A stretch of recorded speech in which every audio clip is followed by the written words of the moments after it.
Guys welcome back to Learnerwits. तो आज की इस वीडियो में हम बात करने वाले हैं एक और नेटवर्किंग का बहुत इम्पोर्टेंट टॉपिक जिसका नाम है टर्मिनल हैंडलिंग।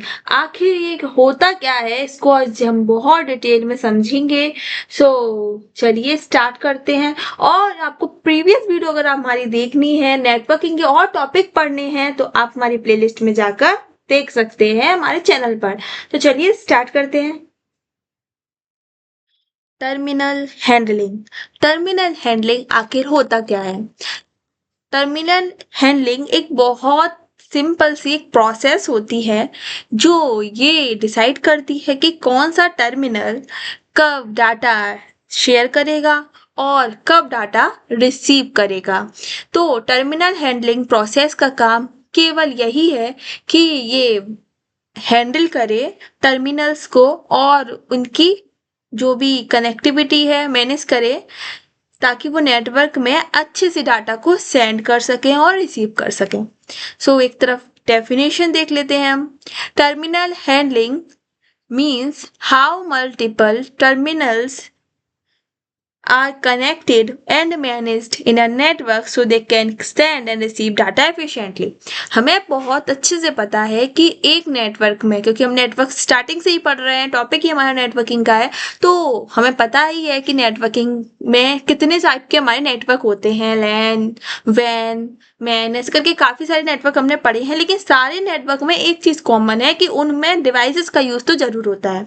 डिवाइसेस यानी हमारे कंप्यूटर्स, कीबोर्ड, फोन्स और लैपटॉप जैसे सारे डिवाइसेस हमारे यहाँ पर टर्मिनल कहलाते हैं।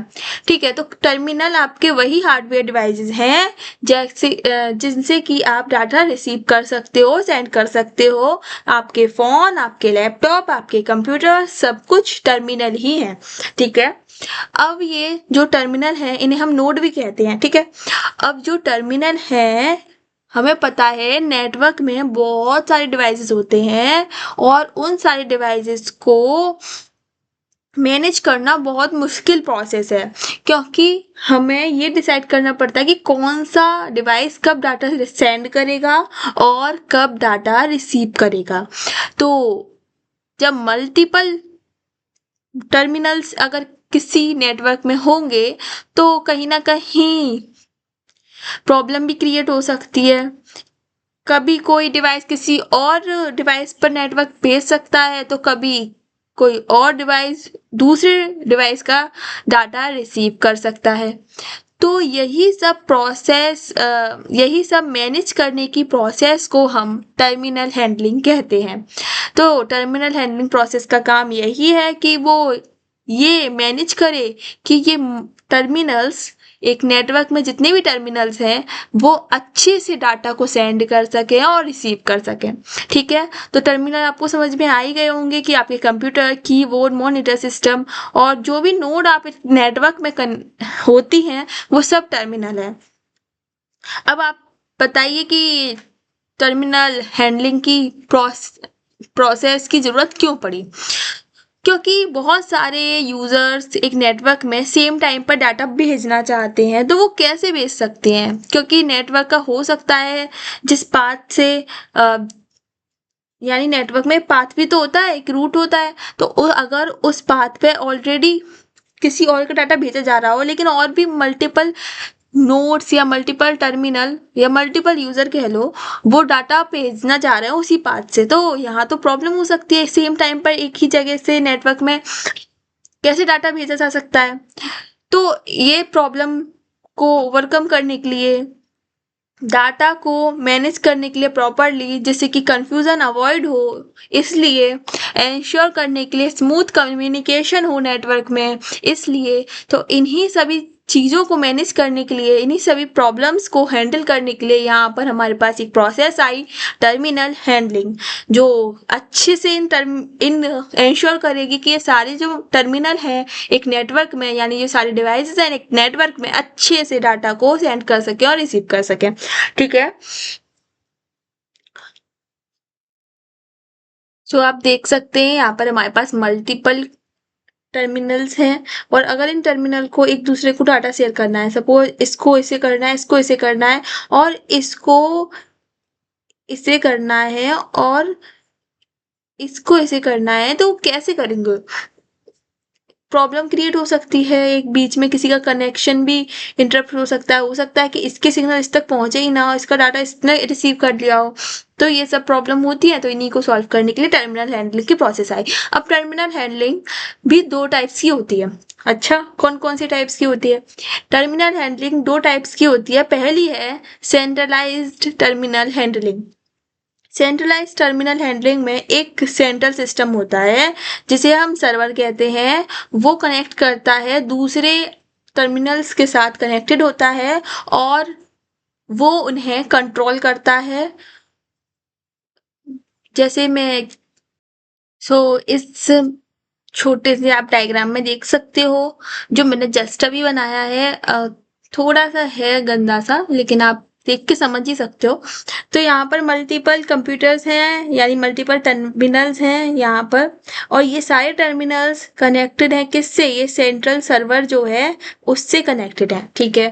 अब ये ही सर्वर डिसाइड करेगा कि कब कौन सा कंप्यूटर किससे डाटा सेंड करेगा, ठीक है। तो यहाँ पर एक सेंट्रलाइज टर्मिनल होता है, यानी सेंट्रल सर्वर होता है, वो इन सभी टर्मिनल के साथ कनेक्टेड होगा, जो कम्युनिकेट करेगा और बताएगा कि कब कौन से कंप्यूटर को, यानी कौन से टर्मिनल को किससे डाटा सेंड करना है, ठीक है। यहाँ पर टर्मिनल्स डिपेंड होते हैं पूरा का पूरा सेंट्रल सिस्टम पे, यानी यहाँ पर मास्टर स्लेव वाली प्रोसेस होती है। जैसे ये मास्टर है और ये सब सारे जो अलग टर्मिनल्स हैं वो सब स्लेव हैं इसके, और मास्टर डिसाइड करेगा कि कब कौन सा टर्मिनल किसे डाटा सेंड करेगा। तो जो सारे के सारे टर्मिनल्स हैं वो सेंट्रल सिस्टम यानी कि सेंट्रल सर्वर पर डिपेंड है, ठीक है। जो एग्जाम्पल की बात करेंगे, ओल्ड मेन फ्रेम सिस्टम्स आते थे, उनमें सी का यूज किया जाता था। एडवांटेज होगा, इजी कंट्रोल होता है, क्योंकि सेंट्रल सिस्टम को कंट्रोल करने से पूरा टर्मिनल हमारा, मतलब पूरे जितने भी नेटवर्क में जितने भी टर्मिनल्स हैं वो सब कंट्रोल हो सकते हैं। सिक्योरिटी भी बेटर है, क्योंकि एक ही यही डिसाइड करेगा पूरे सिक्योरिटी फीचर्स को। डिसएडवांटेज की बात क्या है कि अगर ये सर्वर ही फेल हो जाता है, ये सर्वर ही खराब हो जाता है, ये सर्वर पर अटैक हो जाता है, तो हमारा पूरा नेटवर्क में जितने भी टर्मिनल हैं वो डाटा सेंड नहीं कर सकेंगे और ना ही डाटा रिसीव कर सकेंगे, जिससे हमारा पूरा नेटवर्क ही खराब हो सकता है, ठीक है। डिस्ट्रीब्यूटिव टर्मिनल हैंडलिंग ये हमारा second type of terminal handling है, ठीक है। हमने सेंट्रलाइज टर्मिनल हैंडलिंग पढ़ लिया, जिसमें कि ये बीच में सर्वर होगा जो सबको सारे टर्मिनल को हैंडल करेगा। लेकिन डिस्ट्रीब्यूटिव टर्मिनल हैंडलिंग थोड़ा सा डिफरेंट है। मतलब यहाँ पर आपको इसके नाम में इसका काम समझ में आ रहा होगा कि डिस्ट्रीब्यूटिव टर्मिनल हैंडलिंग मतलब यहाँ पर कुछ ना कुछ डिस्ट्रीब्यूट हो रहा होगा। हाँ, बिल्कुल सही। यहाँ पर कोई भी सिंगल सेंट्रल कंट्रोल नहीं होता, यानी कोई मेन सर्वर या फिर कहो सेंट्रल कंप्यूटर या सर्वर यहाँ पर नहीं होता है। यहाँ पर डिस्ट्रीब्यूटेड होते हैं सारे टर्मिनल, कोई भी यहाँ पर सेंट्रल सिस्टम या सेंट्रल कंट्रोल नहीं होता है। हर एक कंप्यूटर अपनी मन के अकॉर्डिंग काम करता है, हर एक कंप्यूटर इंडिपेंडेंटली काम करता है। जैसे कि यहाँ पर हर कंप्यूटर को अपनी मर्जी से डिसाइड करेगा कि कब वो किसे डाटा भेजना चाहता है और किससे रिसीव और कम्युनिकेट कर सकता है, किससे सेंड और रिसीव कर सकता है डाटा को। तो यहाँ पर डिस्ट्रीब्यूटेड टर्मिनल हैंडलिंग में हर एक कंप्यूटर हर एक टर्मिनल अपनी नीड और अपनी रिक्वायरमेंट के अकॉर्डिंग ही डाटा को सेंड और रिसीव करेगा, ठीक है। मॉडर्न लैन में इसका एग्जांपल है, मॉडर्न लैन जो हमारी मॉडर्न लैन सिस्टम है उस पर ही काम करते हैं। और ठीक है, मॉडर्न लैन में आप देख सकते हैं हर एक कंप्यूटर हर एक टर्मिनल अपने अकॉर्डिंग ही डाटा को सेंड और रिसीव करता है। मोर रिलायबल होते हैं, एडवांटेज है इसके कि रिलायबल ज़्यादा है क्योंकि हर एक अपनी नीड के अकॉर्डिंग काम करेगा। फास्टर कम्युनिकेशन होता है क्योंकि सेंट्रल सिस्टम नहीं है तो यहाँ वेट नहीं करना पड़ता। डिसएडवांटेज की बात करेंगे, हार्डर होता है, मैनेज करना थोड़ा मुश्किल है क्योंकि कई बार डाटा वही लॉस भी हो सकता है या फिर किसी और का डाटा किसी और के द्वारा रिसीव भी किया जा सकता है। तो ये थी हमारी पूरी प्रोसेस टर्मिनल हैंडलिंग की। नेक्स्ट वीडियो में हम बात करेंगे पोलिंग की। तो अगर आपको हमारी वीडियो पसंद आई है तो आप हमारी वीडियो को लाइक और सब्सक्राइब करें। हमारे इस एफर्ट के लिए आप एक लाइक और सब्सक्राइब तो कर ही सकते हैं। Thank you for watching, keep watching, stay tuned, bye.